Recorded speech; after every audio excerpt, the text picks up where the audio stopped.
1 year later, and it still hurts the exact same. A promising franchise found dead on store shelves. A cold case that makes my blood chill at the thought of it. It still doesn't add up. This was supposed to be the Tumblr Sexy Men to end all Tumblr Sexy Men. And instead, only a year out, and it's deader than a dead person. How could it all have gone so wrong? Alright, that happened.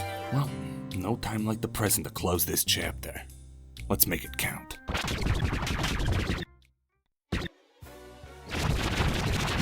You probably clicked on this video wondering why in the good goddamn would he make another video on Balan Wonderworld? He already paid his pound of flesh, 2 is just lunacy!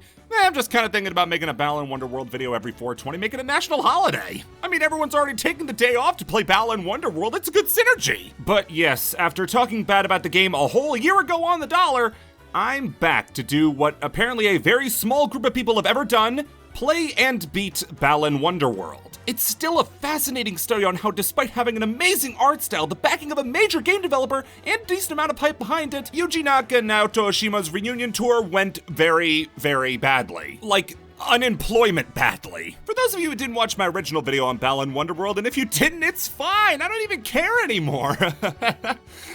Balan Wonderworld had a litany of issues surrounding its main gimmick of costumes getting stupidly out of hand, with people just never knowing when enough was enough, trying to cater to everyone with an easy-to-understand control scheme that could have been perfectly emulated on a VTech controller, and a story that went AWOL and established an independent nation in the fiction section of Barnes & Noble's, all added up to one of the biggest disasters in recent history. Yeah, piss off hurricanes, look, the farmer's dancing! But one thing I couldn't have covered in the previous video was, I didn't exactly play the game before I did it. Yeah, sue me, I didn't buy a $60 game I knew was gonna be bad for a video less than 200 people would see. I paid $20 for a game I knew was gonna be bad for a video less than 2,000 people would see. See, I'm making big money deals. So now I have it, which deleted my copy of the Balan Wonderworld demo, which was priceless to me, you bastard! And now it's time to put my money where my money is. Time to play through and complete Balan Wonderworld. So we first get the choice to play as either Leo or Emma, and in order to secure the female vote, I choose Emma. In the first cutscene, we see Emma's problem is that she has maids that talk about her behind her back.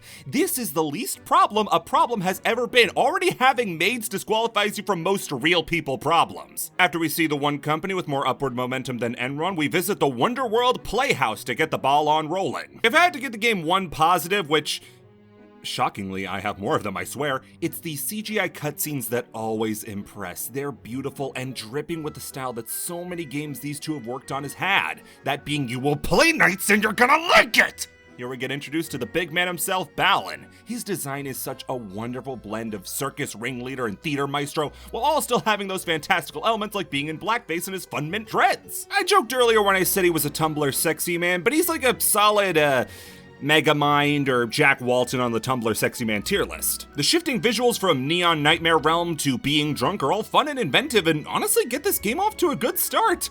That is until the game trips on its own shoelaces, cause the controls are all mine now. This one button stuff is dumb and bad, and you don't need any more info on it. Every action is done with one button. Jumping, powers, picking things up, navigating the menus, meaning they have to put a button in the menu to go back instead of just pressing B like someone who doesn't kill small animals at recess. It has this weird side effect like power-ups that mean you can't jump at all, or power-ups that can only jump to make up for that. In the first level, I lost the only power-up that gives you any amount of upward momentum, and I was completely stumped. I am a dragon, and this incline is too much for me to handle. Also, when you play with these little freaks of nature in the hub area, you spend 20 minutes trying to pick them up instead of jumping at them to show them who's boss.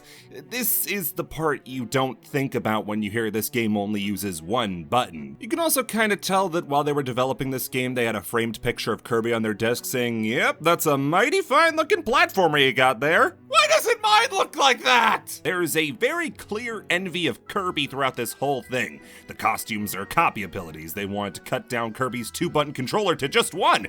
They even have the deep lore, but instead of hiding it in menus that most people will never see, they hid it in a book that no one will ever see. The issue there is that Kirby's gameplay is really tight and fun. Even without the copy abilities, you still have the ability to do a function. Not so here. Without a suit, you're just about all but helpless. You can jump, but so can Jumping Jack. Alright, the bar is high. Look at me complaining before I even get into the first level. It's Wednesday, alright, let's get this over with. First is the level, The Man Who Rages Against the Storm. What the hell? That's like the coolest name for a level ever. Why is it here? This one is all farm themed with our big friend here clearly going through a lot of troubles. Since I am ungovernable, I chose to do level 2 before level 1.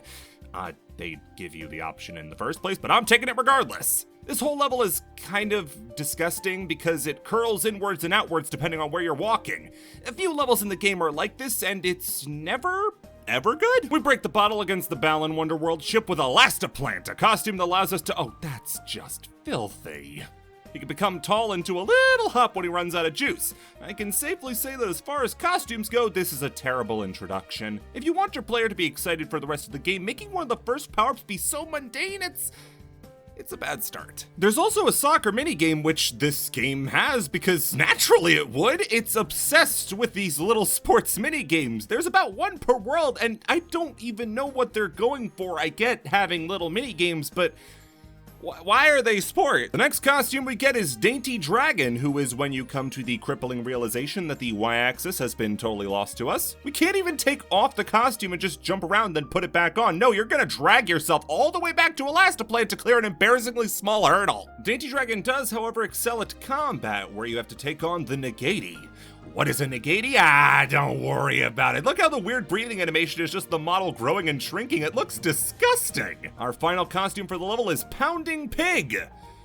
Don't. They can jump, so they already outrank Dainty Dragon and Elastiplant, but can also do a butt sumo drop that smashes blocks. The running tier list for costumes in this game is looking weighted towards Pounding Pig, honestly. It's thanks to Pounding Pig that we get to play the game's first Balan Bout. These are scripted QuickTime events where you have to line up the cutscene playing with a silhouette of Balan's actions that he's going to do and then press the button to make it happen. Do this 4 times and it's over. To call this a waste of time would be a waste of time. These segments are not only really bland and sort of just mushed together into one big blob of frustration, it's in every single level, sometimes multiple times. You keep coming in and hearing the really nice opening theme repeated over and over again,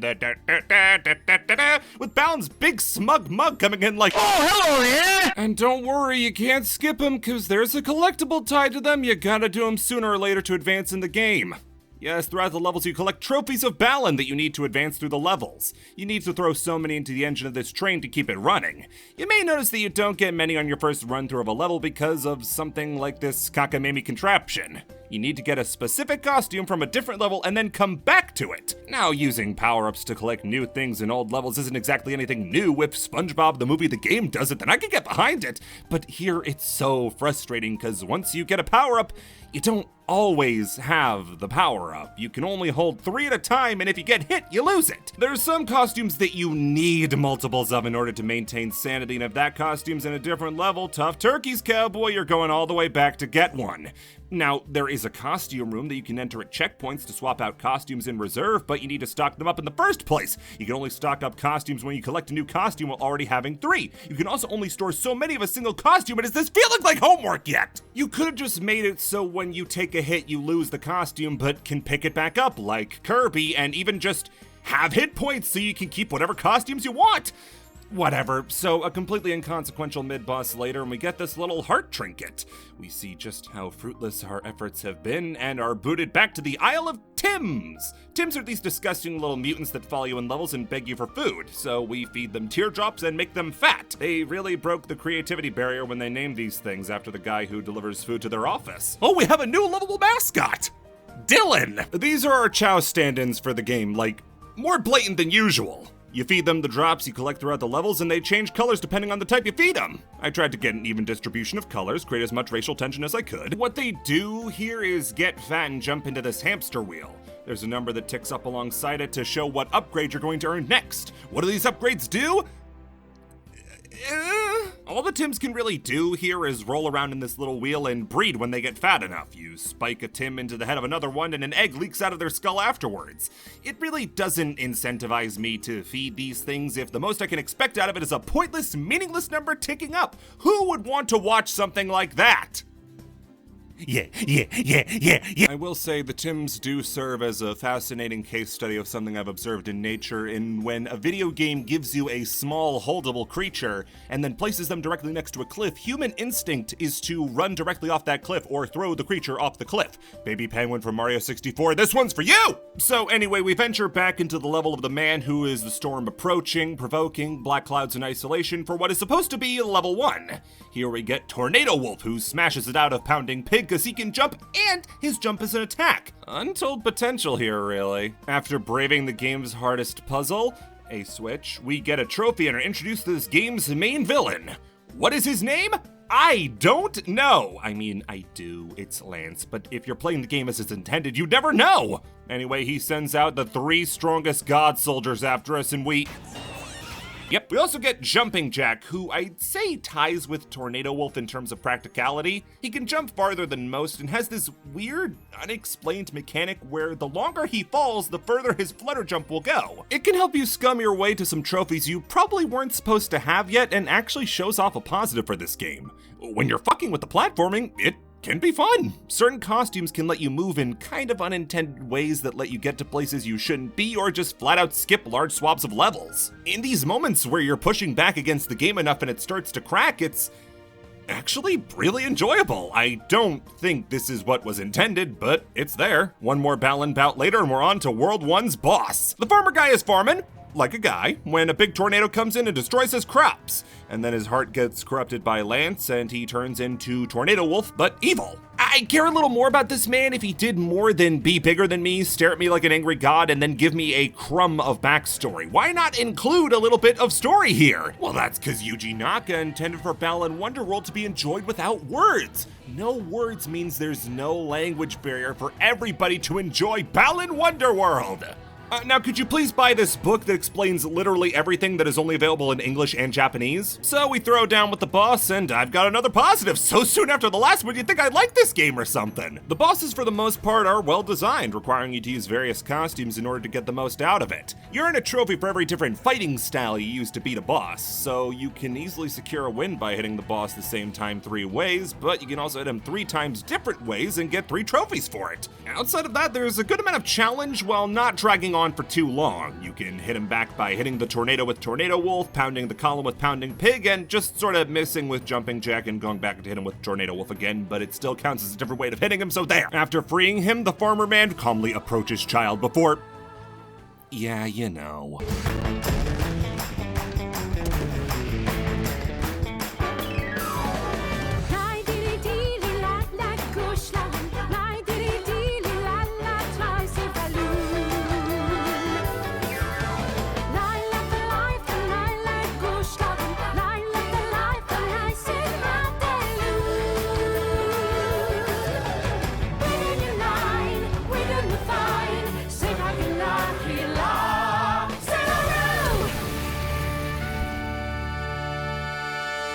Now, I'm always willing to go against the grain and court a little controversy. The 60-part exposed documentary made on me is proof of that, but I'm about to add part 61 because this is the best part of the game. These dancing moments were mocked relentlessly when the game made the rounds last year, people saying it was out of place, goofy, and stupid.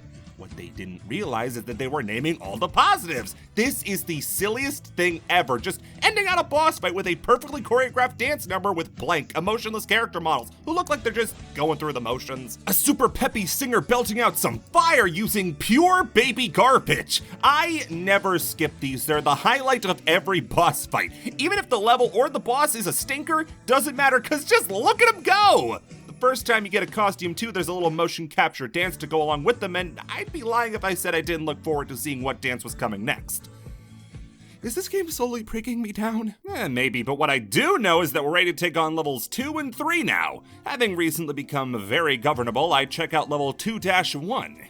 Here we get to see quite the wet boy as we got Jelly Volt. It not only gets to attack while jumping like Tornado Wolf, but can swim through these water cubes. That's the gimmick of this stage. You can hop in with certain costumes in order to swim around and get to new parts of the level. Of course, you don't get to interact with this at all. That would kind of ruin the experience. We're here for the game, not you. Okay, Google.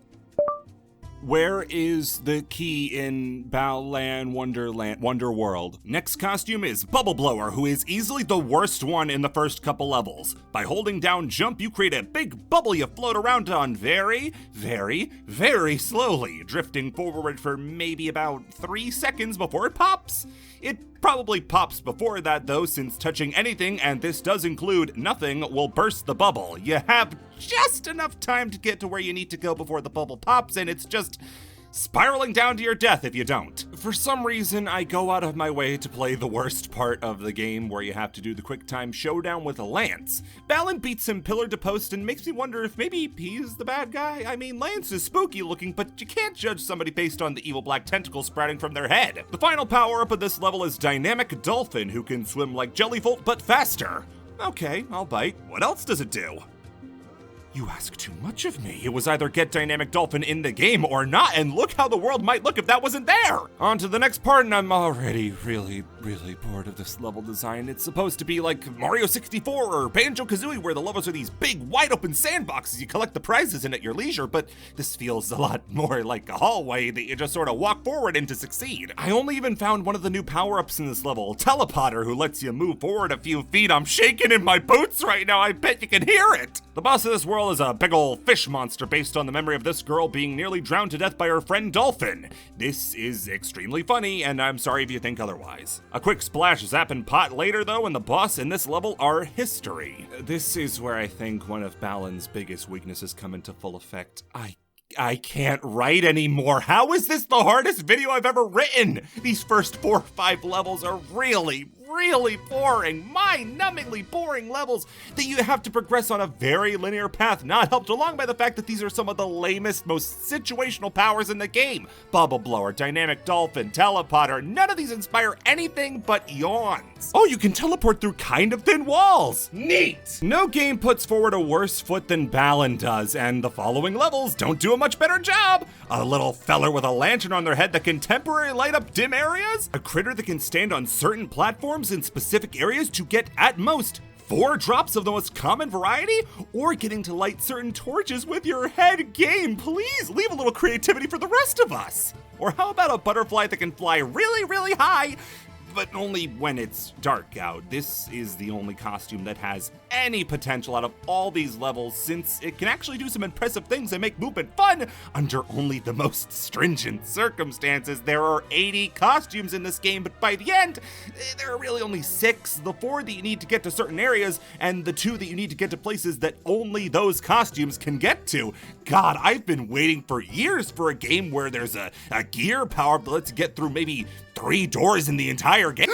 These levels feel so wide open, but there isn't a suit that takes advantage of this like there should be, at least not yet. So you feel like you're led onto this massive open playground full of challenges, but you're really just struggling to make it by with the bare minimum, and they're so long. The general movement takes levels that are supposed to be a hop, skip, and a jump, and manages to rake them out over the course of 40 minutes! Imagine taking 40 minutes just to get to the top of the mountain on Bob-omb Battlefield. You'd go nuts. The bosses for all these levels are fine, but I can't convince myself to write anything about them since I don't remember a single set piece. I remember the themes, I remember the characters you help in them, but I'll be good and goddamned if I remember a single other thing. When I started writing this, I was thinking I'd have tons to say about each level, but looking back, all I'd really have to talk about were the costumes I remembered from each of them, and that gets boring fast. I can't talk about these levels, but what can I talk about?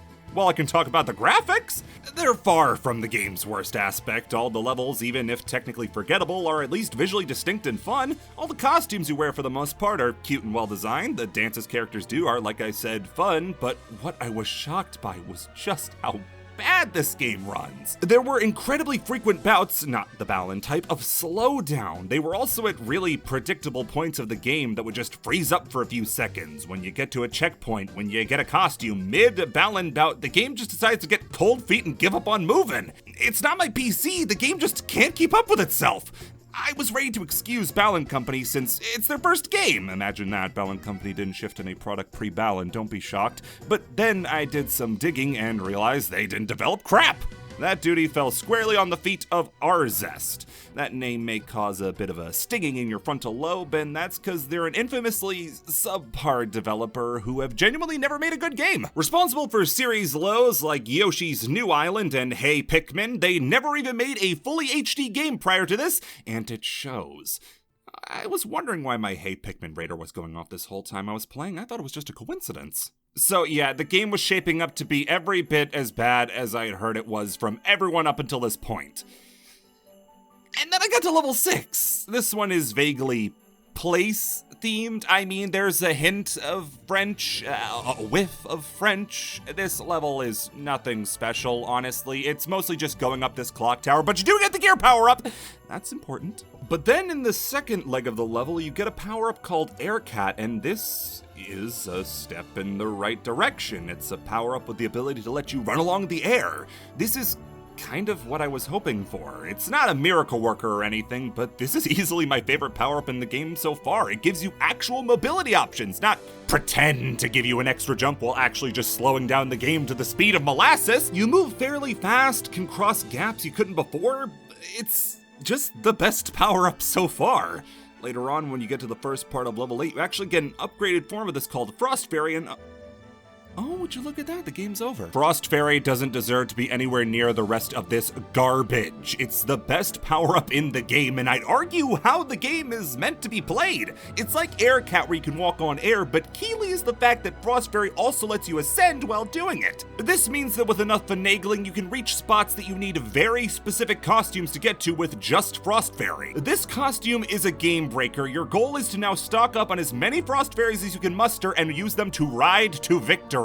With the ability to move around comfortably, you can actually revisit older, boringer levels and experience them in a whole new way. Climb set pieces like this pirate ship in the water level or the background bookshelves in the bug level that you'd never reach. Suddenly you manage to get tons and tons more trophies than even before, and the strangest thing happens. This game starts to get fun, like really fun. You get to run through levels like never before and experience them in a fast, engaging way. I thought I was going mad when I started playing this game in my off time when I wasn't getting footage, but no, it turns out that you just need to tough it out through the first, 60% of the game before it gets good. Thanks to this, I was able to enjoy more parts of the game, like the art direction, seeing these pretty stages like the chess-themed one, the circus one, even older ones like the treetop levels. This game feels way more like it was meant to be a game exclusively played with the Frost Fairy that accidentally had 79 pointless other abilities dropped into it. I also enjoyed the music, which is fantastic across the board. I wish the pool of songs was a bit deeper. I kinda got a lot of repeats, especially the Balan bouts, which Frost Fairy's not a miracle worker. Fairy is so good. When I saw the barrier for entry to the final level was 110 trophies with a whole 4 levels still left unexplored, I wondered, can I just go back in all the previous levels and skip the last 4 altogether? Well, a few hours later, and I did it! Yeah, I just combed through the last 8 levels with a fine-tooth comb and found all the trophies I needed. This time around, it felt a lot more like the sort of collectathon they were going for rather than the hallway simulator with the occasional gigantic soulless golem staring down at you. I had a bit of fun looking for where trophies could be hidden, and with everything I needed, I saddled up to take the fight to tertiary character and also main villain Lance. That was until the narc Balan told me I need to make everybody happy before I could go take on the guy making Wonderworld a nightmare.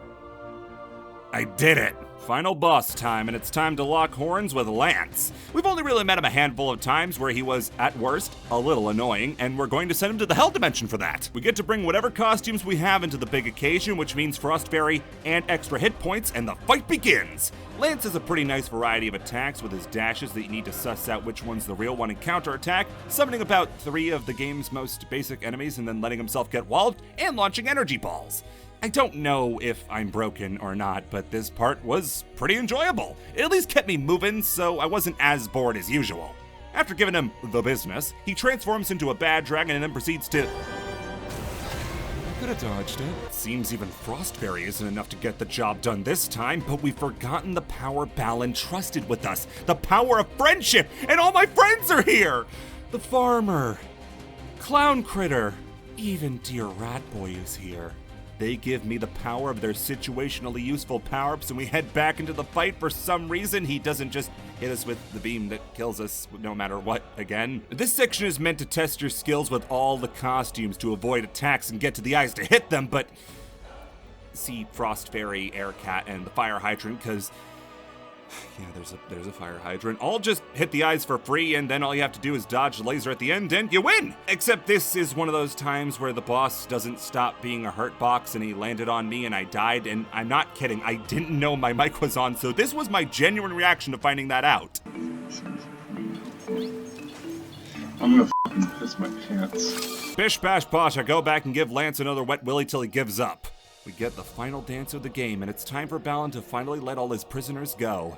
They've really just given up at this point. They're not even subtitling anymore. Just put whatever words you want here. This game is chugging really, really bad at this MP4 file. I don't know what's happening. Hello, everyone! Whoa, white guy. Emma goes home, and it turns out that her platoon of servants who wait on her hand and foot weren't talking about a revolution executing her in the public square. No, it's a birthday party. She has no real problems.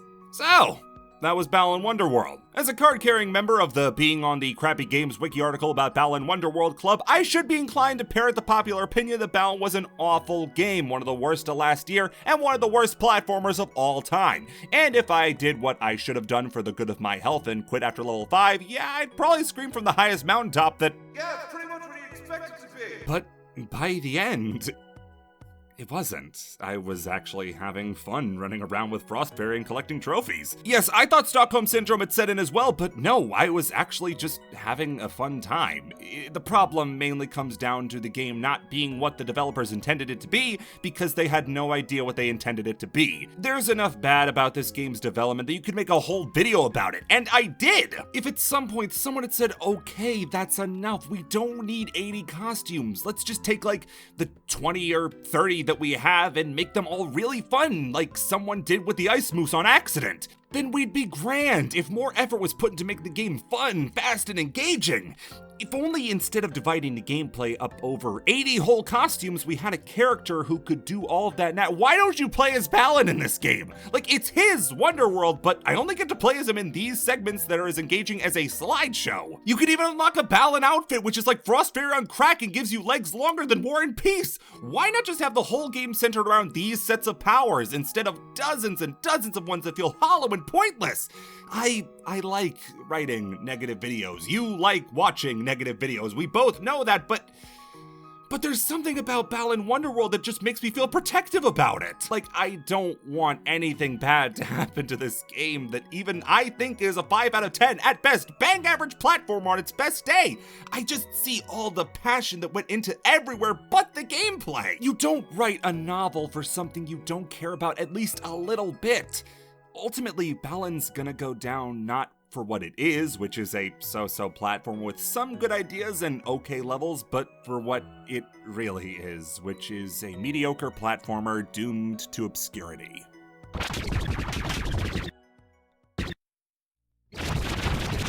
Time to finally close this chapter on my life.